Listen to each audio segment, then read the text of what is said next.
Yeah, I can see the screen. Right. Okay, बिस्मिल्लाहिर्रहमानिर्रहीम। तो हमने पिछली क्लास में बात की थी। Firstly we were done with the osmoregulation and the controlling of the blood glucose concentration. सारे होम्योस्टैटिक कंट्रोल्स हमने पूरी कर लिए थे। फिर हमने देखा था कि ब्लड ग्लूकोज कंसंट्रेशन को मेजर किस तरीके से किया जाता है।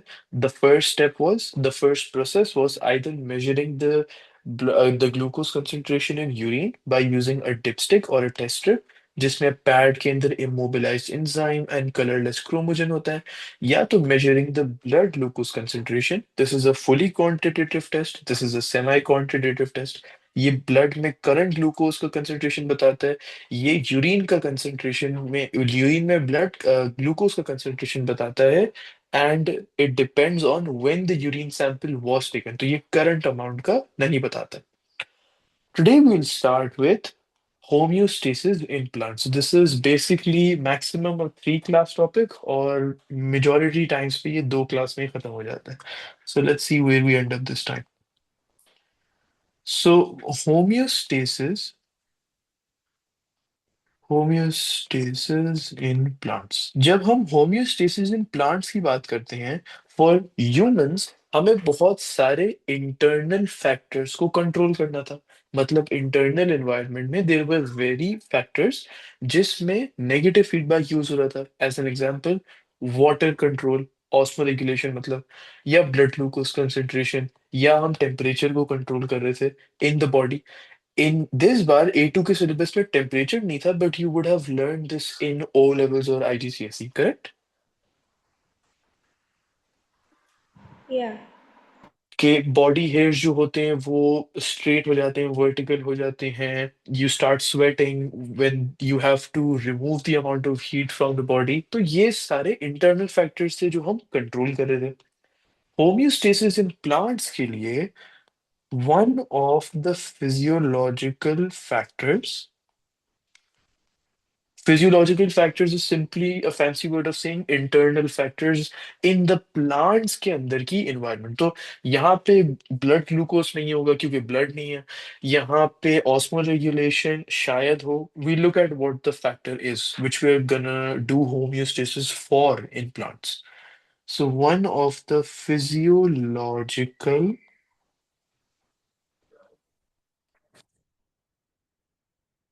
factors for which homeostatic balance is needed to be maintained. Now, again, you could say homeostatic control, you could say homeostatic balance. ये दोनों चीजें negative feedback mechanism से ही होगी. So, one of those factors for which homeostatic balance is needed to be maintained, वो factor है the amount of water present in the plant cell. We will not call this osmoregulation, we will call this the amount of water। वो एक बिल्कुल completely different topic है humans में।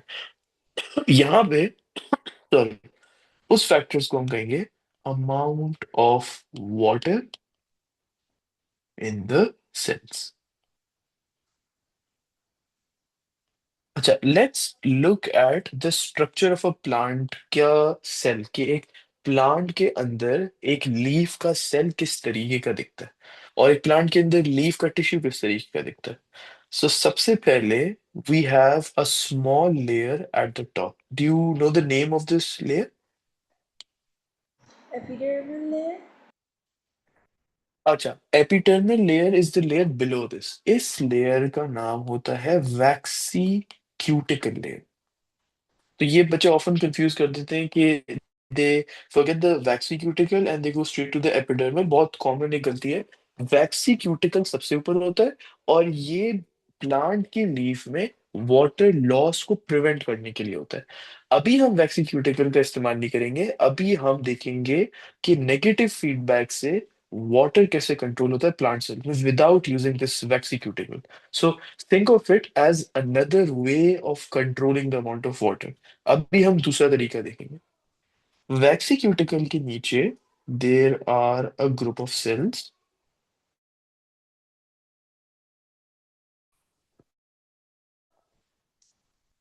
as you said, the upper epidermal, not just the epidermal, क्योंकि ये on the upper side of the leaf है, ऊपर वाले हिस्से में, so it's the upper epidermal cells. अच्छा, अपर एपिडर्मल सेल्स के बाद हमारे पास एक और लेयर आता है सेल्स का, but notice now these are cuboidal cells, मतलब इन सेल्स का क्यूबॉइड टाइप का शेप है. So what is the name of this layer? Palisade mesophyll? Correct. इस लेयर ऑफ सेल्स का नाम है palisade mesophyll. So if I have to name the cells, it's palisade mesophyll cells. Palisade mesophyll cells के नीचे एक और layer of cells है, where in अब एक बहुत ही स्फेरिकल टाइप के सेल्स हैं. तो it's no longer cubical, it's spherical. और ये स्फेरिकल सेल्स भी जो हैं, दे आर डिफ्यूज्ड. नाउ एक बहुत जरूरी चीज है, whenever we think of the word diffuse, we always think of the process diffusion, correct? Yeah. यहाँ पे the word diffuse essentially mean कि ये loosely packed है. So you see there are, जब we looked at the palisade mesophyll layer, palisade mesophyll जो cells हैं, cuboidal cells, they are tightly packed together. For the spongy mesophyll cells, इस cell का जो layer का नाम है, the cells are diffusely packed. तो इनमें बहुत सारी air की spaces हैं. So these empty spaces, all of these spaces is where air molecules आके स्टोर होते हैं. सो इस लेयर का नाम, as I said, is the spongy mesophyll layer, and again consisting of many air spaces. So many air spaces. अच्छा जी, इस spongy mesophyll layer के बाद we have the second last layer, and now we are moving on to the bottom part of the leaf. यहाँ पे आता है the lower epidermal layer.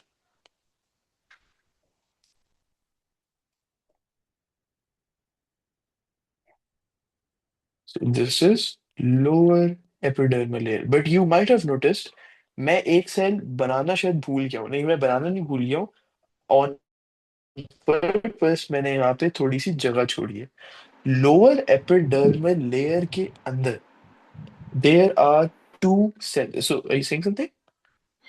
Yeah, so I was saying आपकी आवाज़ ना बार बार cut रही है. So it's just starting in the okay, middle.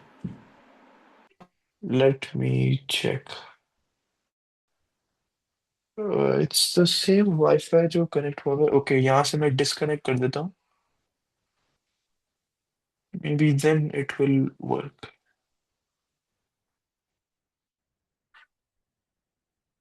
Okay, can you hear me now? Yeah, I can. Okay. So जब भी कोई मसला है, just again just tell me if there's a problem. Okay. So ये जो lower epidermal sales है, इसमें lower epidermal sales तो है, लेकिन इन सेल के बीच में एक जगह मैंने जानबूझ के छोड़ी हुई है. This place or this region consists of two. Uh, okay. Can you hear me now? पता नहीं क्या हुआ. Yeah, I can. Yeah, I think the AirPods disconnect होगा for some reason. Okay. इस रीजन में देर आर टू सेल्स, और इन cells का नाम है guard cells. So for every leaf there is a pair of, और फॉर एवरी, ये जो उस तरीके का हमने स्ट्रक्चर बनाया है, there is a pair of guard cells. The guard cells look somewhat like a donut shape, so something like this. और ये गार्ड सेल्स आगे आने वाली एक्सप्लेनेशन में बहुत ज्यादा जरूरी रोल प्ले करेंगे. सो something like this. Okay, lower epidermal layer में ये गार्ड सेल्स होते हैं, लेकिन इन गार्ड सेल्स के बीच में भी एक जगह होती है. Do you know the name of this place, this location? The stomata? The stomata, जिसका सिंगुलर है स्टोमा. अब नॉर्मली इसको स्टोमा या स्टोमेटा भी बोला जाता है, लेकिन इसका एक और नाम, a name which you will be hearing a lot about in this topic, उसका नाम है stomatal aperture. Now we look at this later कि why is this called aperture? Aperture की definition क्या है? For now, think of it as a stomata या a stoma. तो lower epidermal layer में लोअर एपिडर्मल सेल्स के साथ साथ you have a pair of guard cells, और उन पेयर ऑफ गार्ड सेल्स के बीच में you have the stoma. This is just a tiny air space जिसके अंदर कोई सेल नहीं होता। अच्छा, जब stomata, obviously we have learned in lower classes कि स्टोमेटा ओपन भी होता है, स्टोमेटा क्लोज भी होता है। व्हेन द स्टोमेटा ओपन्स, तो दो चीजें होती हैं।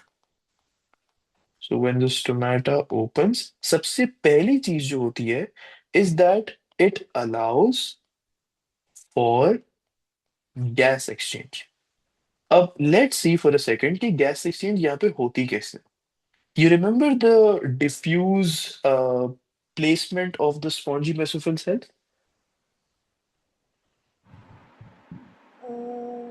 A bit.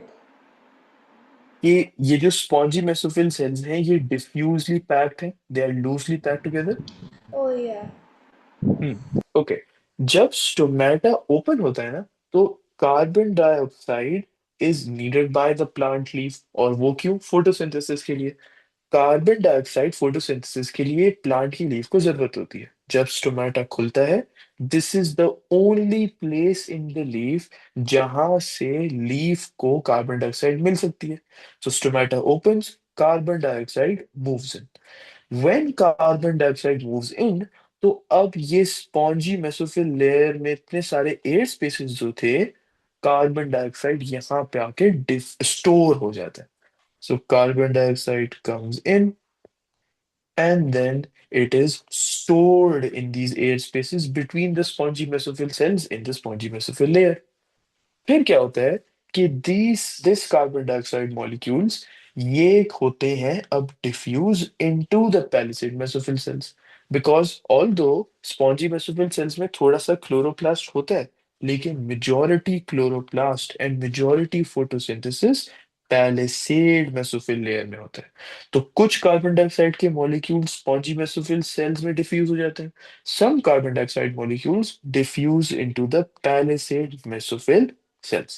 एक बार ये वहां पे डिफ्यूज हो जाते हैं, then they move into the chloroplast, chloroplast के स्ट्रोमा में, और वहां पे light dependent stage, light independent stage, all of that stuff. So this is the pathway of carbon dioxide from the air into the stroma of the chloroplast in the palisade mesophyll या spongy mesophyll cells। तो ये तो बात थी carbon dioxide की। जैसे ही stomata खुलता है, तो what was the by product of photosynthesis? Oxygen. Oxygen.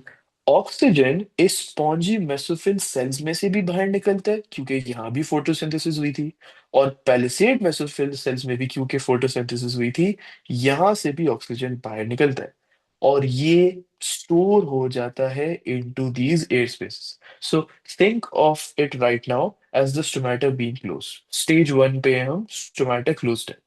In air spaces में इस वक्त ऑक्सीजन है जो इन स्पॉन्जी और पैलिसेड मेसोफिल सेल्स में से डिफ्यूज आउट हुआ है। जैसे ही स्टोमेटा खुलता है, as soon as the stomata opens, oxygen moves out, carbon dioxide moves in and gets stored into these same air spaces। तो ये एयर स्पेसेस दो गैसेस यूज कर रहे हैं, ऑक्सीजन और कार्बन डाइऑक्साइड। तो ये तो था गैस एक्सचेंज। स्टोमेटा जब खुलता है, it also allows for transpiration to take place. अब ये ट्रांसपिरेशन एएस का टॉपिक है, और ट्रांसपिरेशन था क्या? Transpiration, if I were to describe it in a single line, क्योंकि हमें इसमें डिटेल में जाने की जरूरत नहीं है, वो था loss of water from the leaf.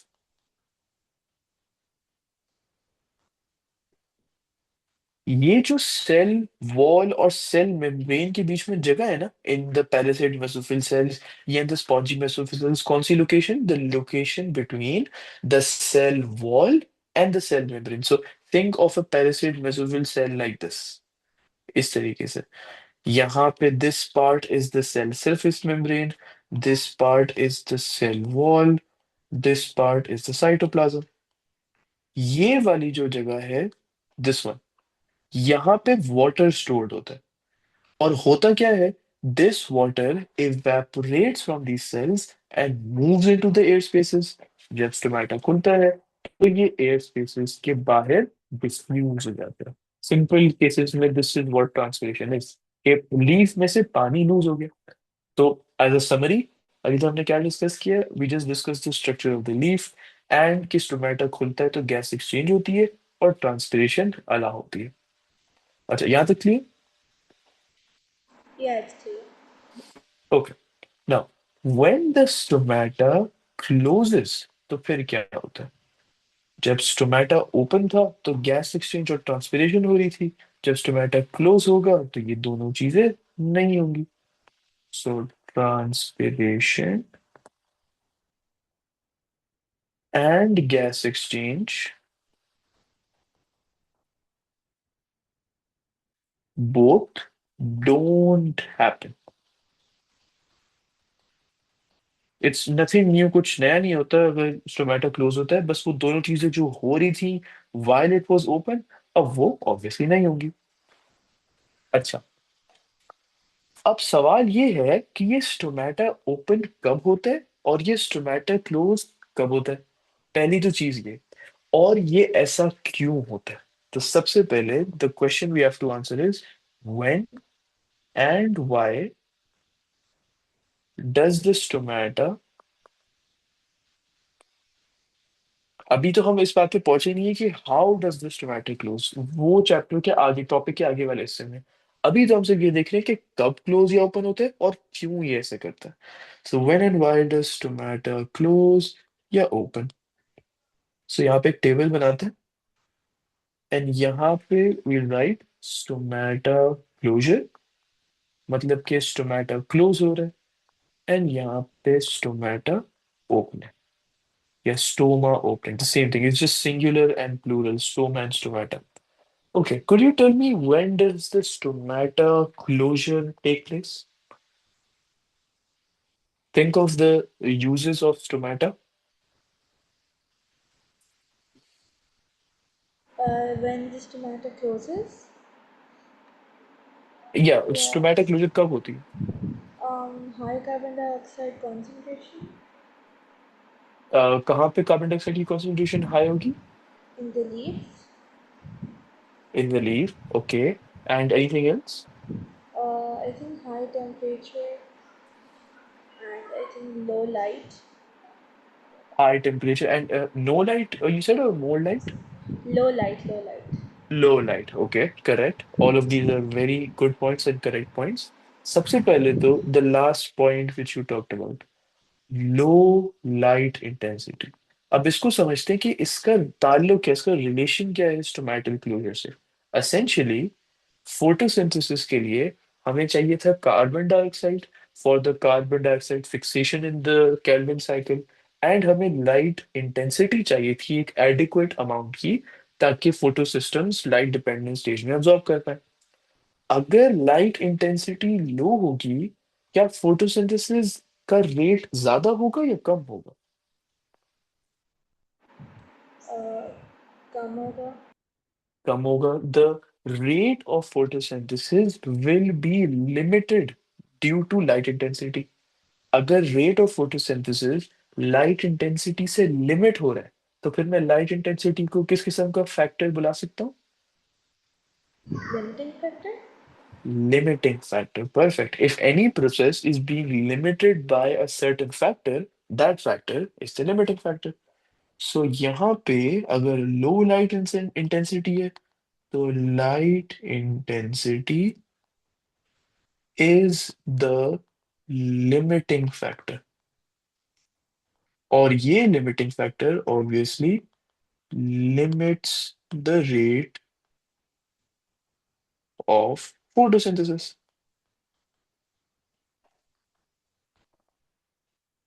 अच्छा, अगर फोटोसिंथेसिस का रेट लिमिट हो जाएगा तो would the leaf need more carbon dioxide और would it use less carbon dioxide? Less carbon dioxide. Less carbon dioxide. अगर लीफ को कम कार्बन डाइऑक्साइड की जरूरत है तो वो स्टोमेटा भी कम ही खोलेगा, क्योंकि स्टोमेटा वो खोल क्यों रहा था? क्योंकि उसको गैस एक्सचेंज करनी थी। अब हमारे केस में फोटोसिंथेसिस का रेट तो लिमिट हो गया। कार्बन डाइऑक्साइड जो यूजेज का रेट था, the rate at which it is being used, वो कम हो गया। And secondly, the oxygen production rate, ये भी बहुत जरूरी है। जिस रेट पे ऑक्सीजन प्रोड्यूस हो रहा था वो भी कम हो गया, क्योंकि फोटोसिंथेसिस ही कम हो गई ना। दोनों केसेस में गैस एक्सचेंज डिक्रीज हो गया। When gas exchange decreases, obviously stomata will say कि अब गैस एक्सचेंज हो ही नहीं रहा, तो why do I need to open? तभी वो ओपन नहीं करता। तो ये था पहला पॉइंट कि when does the stomata or stoma close? Number two, high temperature. जब टेम्परेचर ज्यादा होता है तो उसकी वजह से ट्रांसपिरेशन का रेट बहुत ज्यादा हो जाता है। क्योंकि ऑब्वियसली अगर एक लीफ है और उसकी सराउंडिंग का टेम्परेचर बहुत ज्यादा हो रहा है, what would happen to the rate of diffusion of water vapour from the leaf? It decreases. अच्छा, okay. So think of it like this, if you have a bowl या एक कंटेनर जिसमें पानी हो, and then you keep it inside a room, and which is normal temperature, and then you keep another container of water outside in front of the sun, कहाँ पे ज्यादा evaporation होगी? In the sun. Under सन, क्योंकि वो पानी को heat up करेगा, evaporation ज्यादा हो जाएगी। Exactly this is what happens in leaf. अगर बाहर का टेम्परेचर ज्यादा है तो फिर पानी का diffusion out of the leaf भी ज्यादा होना चाहिए, राइट? क्योंकि Yeah. think of it like this, the diffusion rate is increasing because the temperature in the surrounding of the leaf is increasing. So essentially the leaf is heating up. तो तभी अपने आप को कूल करने के लिए, temperature leaf का decrease करने के लिए वो कहेगा okay we can lose water. And this is exactly what was happening in the container. तो हाई टेम्परेचर की वजह से ट्रांसपिरेशन का रेट इंक्रीज हो जाएगा। एक और फैक्टर है, and that is very low, now not just low, very low humidity. अब ह्यूमिडिटी का मतलब क्या है? ह्यूमिडिटी का मतलब है the amount of water particles already present in the air. So think of it like this, अगर लीफ में से डिफ्यूजन हो रही है वाटर की, so that was essentially transpiration, कि लीफ में से डिफ्यूज हो रहा है water and out into the air. अगर एयर में बहुत सारे वाटर पार्टिकल्स ऑलरेडी हैं, तो क्या डिफ्यूजन ज्यादा होगी या कम होगी out of the leaf? Uh, कम होगी. कम होगी, and we can explain this how. So imagine this, if you have a leaf जो कि एक ऐसी सराउंडिंग में है जहां पे ह्यूमिडिटी बहुत ज्यादा है, मतलब कि एयर में एक गिवन रीजन में बहुत सारे वाटर पार्टिकल्स हैं। तो जब लीव में से पानी डिफ्यूज होगा, ट्रांसपिरेशन होगी, तो ये जो नए वाटर वेपर निकल रहे हैं इनके पास तो जगह ही नहीं होगी that they can fit into the region, because there are already so many water particles in the air. इसकी वजह से ट्रांसपिरेशन का रेट कम हो जाएगा। But look at the opposite, if there is very low humidity, for example let's say दो particles हैं पूरे के पूरे इस रीजन में अराउंड द लीफ। अब जब वाटर वेपर डिफ्यूज होगा out of the leaf, which is transpiration का प्रोसेस, ये आराम से वाटर वेपर इजीली इस जगह पे फिट हो जाएगा, क्योंकि पहले से बहुत कम पानी के पार्टिकल्स थे। सो इसी वजह से हम कहते हैं कि ह्यूमिडिटी कम होगी और टेम्परेचर ज्यादा होगा, तो ट्रांसपिरेशन का रेट भी ज्यादा होगा। So did you get this point about humidity? Yeah. Okay. So both of these cases allow transpiration rate to increase. And क्योंकि ट्रांसपिरेशन का रेट बढ़ रहा है, अब वो लीफ ये तो नहीं चाहेगा कि उसमें से बहुत सारा वाटर लूज हो जाए, बहुत सारी ट्रांसपिरेशन हो जाए। तभी वो कहेगा it is better to close the stomata. So as a summary, it will close the stomatal closure will occur जब रेट ऑफ फोटोसिंथेसिस लिमिट हो रहा हो लाइट इंटेंसिटी की वजह से, तब गैस एक्सचेंज होगी नहीं। या जब ट्रांसपिरेशन का रेट बहुत ज्यादा हो जाए, दोनों केसेस में लीफ कहेगी कि it is better to close the stomata. अब इनमें से कोई एक भी फैक्टर हो जाए तो स्टोमेटल क्लोजर ऑब्वियसली हो जाएगा। Stoma opening. Stomatal opening will be exactly opposite to अभी अभी जो हमने किया, मतलब कि ट्रांसपिरेशन का रेट जब कम होगा, so the leaf will be like, okay, the transpiration rate is less. Even if I open the stomata, there will be less water vapor which will diffuse out of myself. तो फिर stomata, the leaf कहेगी कि that we can open the stomata. So this is when the transpiration rate is low, which obviously happens when. So just do the opposite. High temperature, यहाँ पे low temperature. Very low humidity, तो यहाँ पे very high humidity. Both of which cause transpiration rate to decrease. अब बात करते हैं gas exchange की। सो कौन से केस में स्टोमा ओपन करेगा, गैस एक्सचेंज कम होगा या ज्यादा होगा? कम होगा, नहीं ज़्यादा होगा, या राइट ज़्यादा होगा। ज्यादा होगा। So this is when there will be high light intensity. So when there is high light intensity, the rate of photosynthesis will obviously also be higher। तो जिस रेट पे कार्बन डाइऑक्साइड यूज हो रहा है और जिस रेट पे oxygen produce हो रहा है, this will be higher, AKA gas exchange will be higher। तो सबसे पहले तो ये समझना बहुत जरूरी है कि स्टोमा ओपन कब करेगा और क्यों करेगा, and then we will start to understand कि ये कैसे होगा। सो अब इस टॉपिक पे मूव करते हैं।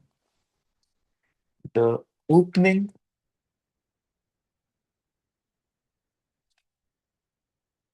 And closing of the stomata. The first point which you need to understand is that this पूरा प्रोसेस, या तो ओपन करना या तो क्लोज करना, ये कैसे होता है।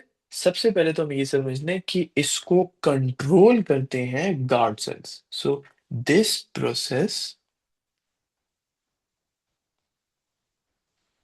Is controlled by guard cells. इसका मतलब कि guard cells are the ones, the pair of guard cells are the ones जो कि डिसाइड करेंगे क्या स्टोमा ओपन करेगा, क्या स्टोमेटा क्लोज करेगा। सो हमने ये तो देख लिया कि who is the one controlling the whole thing, but the same question remains, guard cells कैसे कंट्रोल करते हैं opening and closing of stomata को। तो अब इसको देखते हैं। सो हाउ, एंड अब यहाँ पे देखते हैं। सबसे पहले तो हम बात करते हैं about case number one. Case number one here means stoma opening.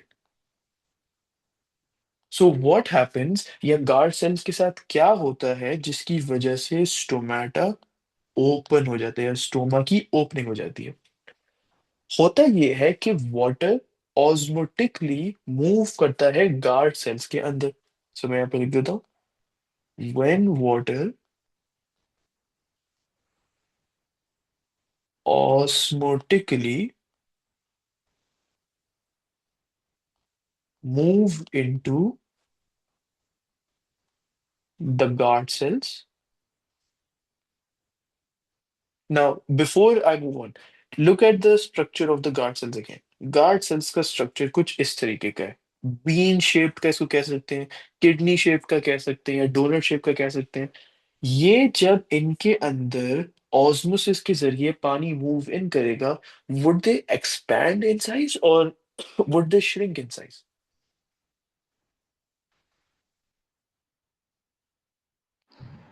Uh, if water moves inside, If water moves inside the guard cells, would they increase in size or would they decrease in size? increase in size. They would increase in size। किसी भी चीज में अगर हम पानी add करते हैं, so for example if you have a balloon and you add water into the balloon expands in size, right? Yeah. तो उसी तरीके से अगर हम गार्ड सेल्स में पानी ऐड करेंगे तो guard cells will expand in size. So when water osmotically, अब ऑस्मोटिकली का वर्ड यहाँ पे यूज किया गया है to describe the process of osmosis. This is where the word osmotically comes from in the first place. So osmosis मतलब movement of water from high water potential into low water potential through semi-permeable membrane.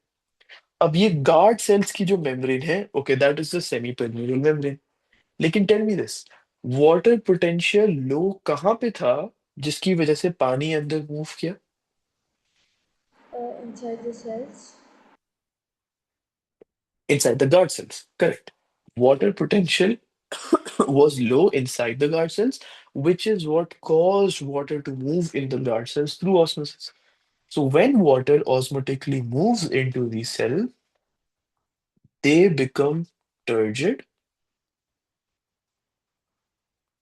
और होता क्या है कि ये expand कर जाते हैं साइज में। ऑब्वियसली टर्जिड का मतलब यही होता है कि expand in size, and turgid essentially means, in as you would have learned in osmosis, कि it becomes tighter, it becomes heavier, फिर वो पुश करता है सेल वॉल को, all of that stuff, you remember that? Yeah. Yeah, the turgid and the flaccid वाली चीज topic, okay. So they become turgid, और फिर as you said they expand in size. This causes the stomata to open. When water moves into the guard cells, वो turgid होते हैं। Point number one. Point number two, they expand in size. Point number three, stomata इसकी वजह से open हो जाता है। This causes the stomata to open. Now, let's look at the reverse. Case number two. This is obviously of stomatal closure. When water osmotically moves out of the guard cell, so now you will see कि water potential का जो gradient था वो अब switch हो गया। पहले low water potential guard cells के अंदर था, अब high water potential guard cells के अंदर है, because of which water osmotically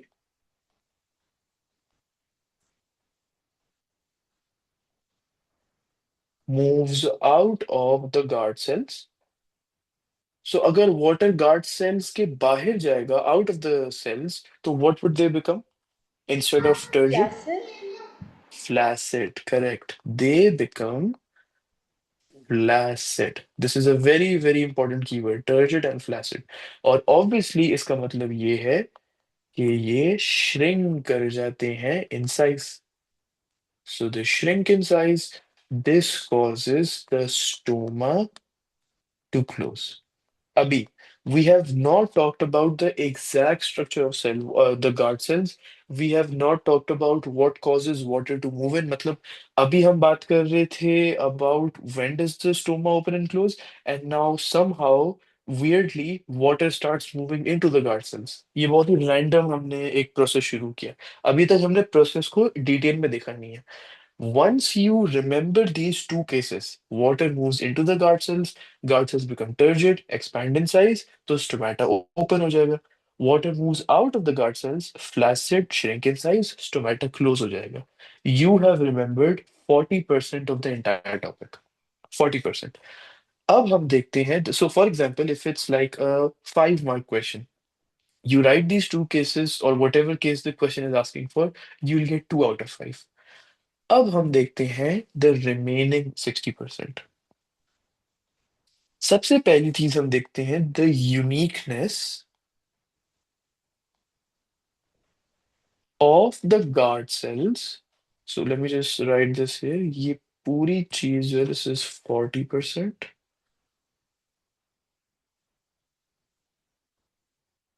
सो अब हम देखते हैं uniqueness of the guard cell का सेल वॉल।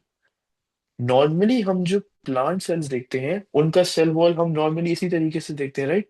कि for example parasite mesophyll cell का क्यूबॉइडल शेप, तो सेल वॉल कुछ इस तरीके से होगा, करेक्ट? Yeah. एंड यहाँ पे tell me this, is there even thickness throughout the regions of the cell wall, या कुछ रीजन्स में अनइवन थिकनेस है और कुछ रीजन्स में इवन थिकनेस है? It's uneven. It's uneven, so uneven from where? Like I think in the middle it's thicker while it is thinner in the like edges. अच्छा okay, so let me erase this diagram. और मैं क्या करता हूँ, I paste a better picture, उससे ज्यादा बेहतर explanation हो जाएगी। Just give me a second.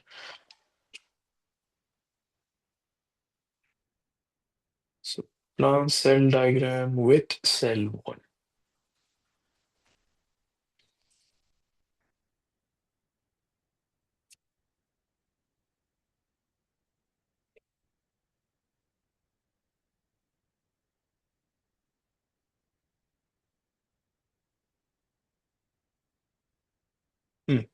Okay, I got the picture. इसको अभी हम एयर ड्रॉप करते हैं। राइट।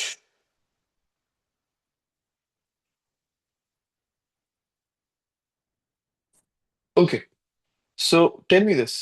यहाँ पे ये जो सेल वॉल की थिकनेस है, for example here hair and here, does now this appear to look the same? Yeah. या अगर हम किसी नॉर्मल प्लांट का cell, so just forget the diagram जो मैंने ड्रॉ की थी, just look at this diagram. अगर हम किसी नॉर्मल प्लांट सेल के सेल वॉल की थिकनेस की बात करते हैं, डिफरेंट डिफरेंट रीजन से, फॉर एग्जांपल हेयर और हेयर और हेयर, हमें एक ओवरऑल इक्वल और you could say even thickness दिखने को मिलती है in all of the regions. Guard cell का सेल वॉल यूनिक इसलिए है because there is uneven thickness of the cell wall of guard cells. मैं पहले यहाँ पे डिस्क्रिप्शन लिखता हूँ उसके सेल वॉल की, फिर मैं उसकी पिक्चर पोस्ट करता हूँ। तो सबसे पहले हम यहाँ पे लिख देते हैं, there is uneven thickness of the cell wall of the cell wall of guard cells. अब ये अनइवन थिकनेस का मतलब क्या है? अनइवन थिकनेस मींस कि कुछ रीजन्स में of the cell wall there will be a thinner amount, कुछ रीजन्स में the cell wall will be thicker, कुछ रीजन्स में यहाँ पे थिनर, कुछ रीजन्स में यहाँ पे थिकर। अभी हम देखते हैं कि थिनर और थिकर कहाँ पे होगा। बट सबसे पहले तो हमें ये समझना है कि थिनर एंड थिकर दोनों को एग्जिस्ट करते हैं, मतलब अनइवन थिकनेस है। ऐसा नहीं है कि throughout the entire guard cell हमें एक ही विड्थ दिखेगी सेल वॉल की। No, it's uneven thickness. Now सबसे पहले, part of the cell wall which is closer to the pore is thicker part of the, so पहले मैं लिख देता हूँ, फिर मैं पेस्ट करता हूँ, और फिर हम उसको कंपेयर करेंगे डिस्क्रिप्शन को। Part of the cell wall जो है, जो कि क्लोजर है to the pore, so think of it like this. यहाँ पे ये जो डायग्राम था, ये वाला part which is closer to the pole, which is the stomata, this part of the guard cell का cell wall,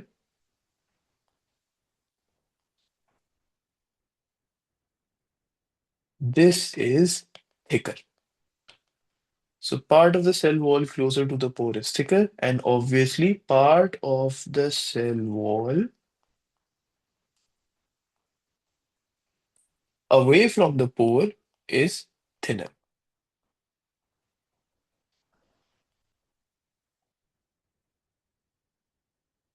So this is feature number one from the cell walls of guard cells. अब feature number two, guard cells एक pair में exist करते हैं। So in every plant cell और in every leaf you will never find one guard cell. हमेशा एक stoma के around दो गार्ड सेल्स हमेशा हमें मिलेंगे। ये जो दो गार्ड सेल्स हैं, इनके सेल वॉल्स के ends are joint together, so it is somewhat like this. Okay, मैंने यहाँ पे I did not do a good job drawing this. One second.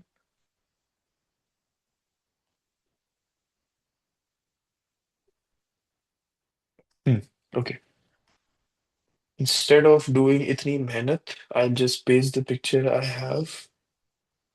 Okay. For now, don't look at the arrows. Just look at the diagram. तो इसमें कुछ arrows भी हैं which बाद में जो काम आएंगे. Just look at the diagram. Here is the diagram. So सबसे पहले तो point number one. Part of the cell wall which is closer to the pore is thicker. ये रहा pore. Now look at the part of the cell wall closer to the pore. Isn't this thicker compared to this part? Yeah, it is. हम्म, और फिर point number two क्या था? Part of the cell wall away from the pore is thinner. तो ये रहा pore और ये रहा part of the cell wall away from the pore, so this is thinner. Now just forget this. Okay, अब point number two ये था कि the ends of the cell wall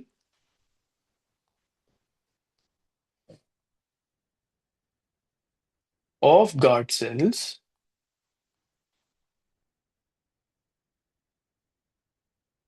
are joined together. So as you can see है, यहाँ पे हमारे पास जब एक पेयर ऑफ गार्ड सेल्स है, ये जो पर्पल से रिप्रेजेंटेड है, purple colour, this shows the joining of the cell walls. तो ये पहला गार्ड सेल का सेल वॉल है, ये दूसरे गार्ड सेल का सेल वॉल है, and this is joined together. ये पहले गार्ड सेल का सेल वॉल, दूसरे का cell wall, join together. So ये जो पर्पल मार्कर है, ये रिप्रेजेंट करता है ज्वाइनिंग वाला part. Now remember, it's not the entire guard cell join together, it's the ends of the cell wall of the guard cells which are joined together. Only and only ends. तो यहाँ तक clear? Yeah, it's clear. Okay, now जब water osmotically move करता है into the guard cell, so let me write this down. When water osmotically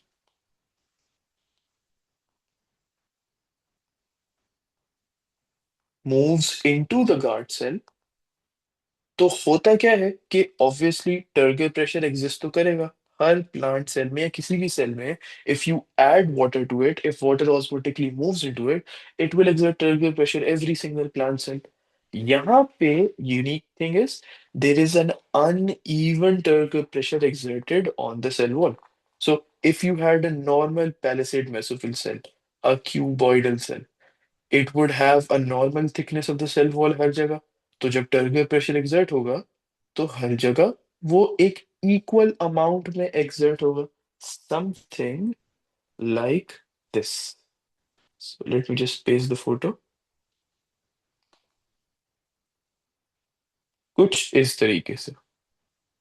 so imagine you have a palisade mesophyll cell here. ये वाला जो cell है, इसके अंदर turgor pressure exert हो रहा है इन दोनों सेल्स में। यहाँ पे see the turgor pressure, it's evenly exerted on the cell wall. उसकी वजह से there is an even amount of increase in the size. यहाँ से जितना साइज बढ़ेगा उतना यहाँ से बढ़ेगा, यहाँ से जितना बढ़ेगा उतना यहाँ से बढ़ेगा, और फिर शेप आ जाता है इस तरीके का। गार्ड सेल्स में when water osmotically moves into them, there is an uneven turgor pressure. So if you are confused कि अनइवन क्यों हो रहा है और कुछ सेल्स में इवन क्यों हो रहा है, it's because of the cell wall की थिकनेस का डिफरेंस। क्योंकि guard cells are unique in the sense कि उनके सेल वॉल्स में अलग अलग जगहों पे अलग अलग थिकनेस है, इसलिए अलग अलग रीजन्स में अलग अलग टर्गर प्रेशर है। So this is exerted, this turgor pressure is exerted on the cell wall which is uneven.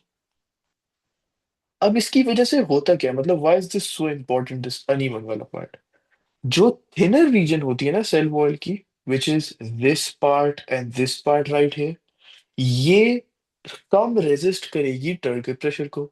सो अगर ये टर्गर प्रेशर को कम रेजिस्ट करेगी, will it have a more expansion और a lower expansion? Lower expansion? Okay, so I repeat what I said. अगर thinner region, it resist the turgor pressure but at a lower amount, तो वो कम resist कर रही है। So what does the word resist mean? First mean कि like what do you Withstand? Understand with withstand? Correct. अगर कोई, जैसे for example this region of the cell wall, ये टर्गर प्रेशर को रेजिस्ट कम कर रही है, there is a lesser resistance of the turgor pressure, तो क्या टर्गर प्रेशर यहाँ पे ज्यादा काम नहीं करेगा? Oh, yeah, yeah. Yes, it will. So the thinner region of the cell wall resists the turgor pressure lesser, which leads to more expansion. तो cell wall यहाँ पे ज्यादा एक्सपैंड करेगा। कन्वर्सली अगर हम दूसरी चीज को देखें, thicker region, so tell me this, will the thicker region resist the turgor pressure more or lesser? More? And why is that? because it has a thicker cell wall, so I think it can resist more pressure. Perfect, it has a thicker cell wall, तो वो ज्यादा resist कर पाएगा। जब वो ज्यादा resist कर पाएगा, विथस्टैंड कर पाएगा, तो एक्सपेंशन भी कम होगी। So let's just write this down here. Thinner reason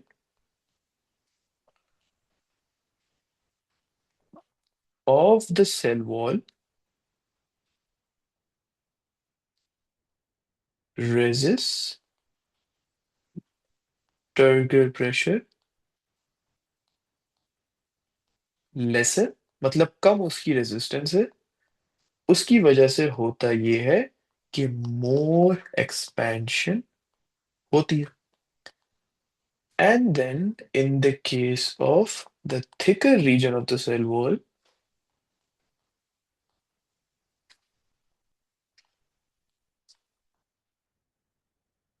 it greater resists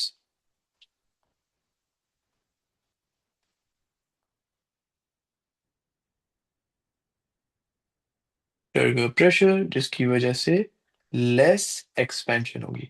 अब हम इन दोनों चीजों को प्रैक्टिकली भी देख पाएंगे, which is why you will see why it makes a shape like this.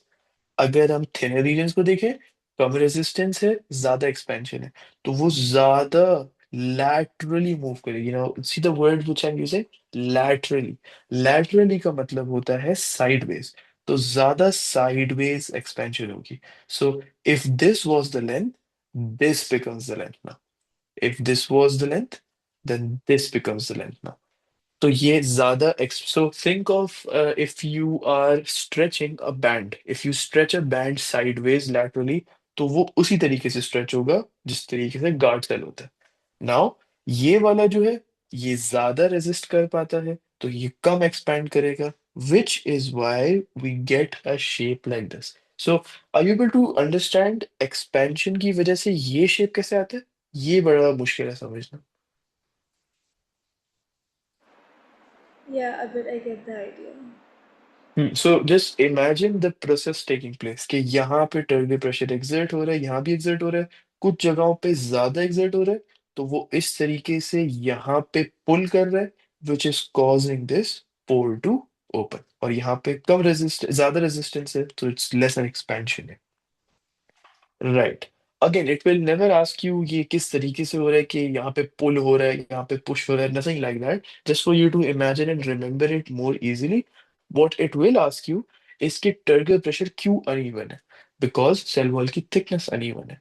Uneven turgor pressure से क्या होता है? दो चीजें होती हैं, थिनर रीजन के साथ ये होता है, थिकर रीजन के साथ ये होता है। रेजिस्टेंस और एक्सपेंशन ऑपोजिटली मूव करती हैं।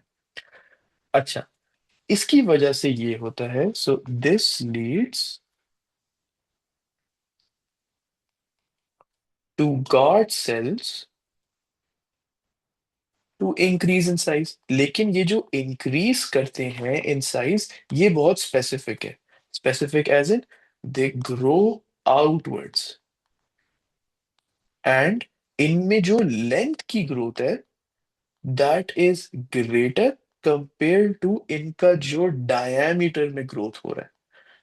सो let's go back to the diagram right here. If we look at the length growth, so look at this. ये जो लेंथ है यहाँ पे, isn't this length bigger or would this be smaller when you compare it to the पहले वाला? Uh, पहले वाले से बड़ा है।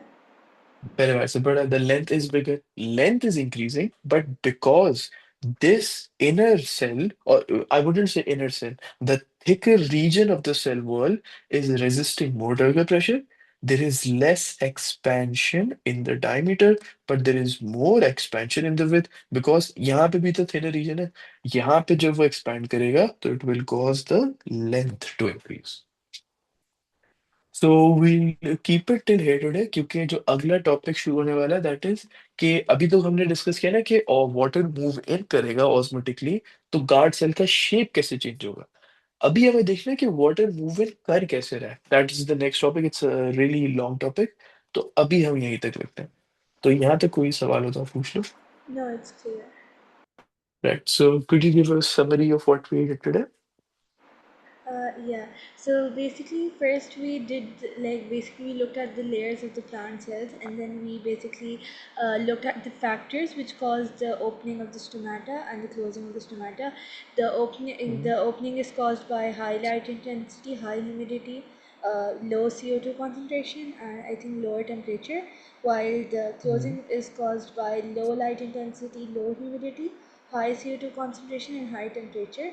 And mhm. then basically we looked at the structure of the guard cells, and we looked that if water is entering the cells, they become turgid, and the pore opens, and basically when the guard cells lose water, they become flaccid, and the stoma closes.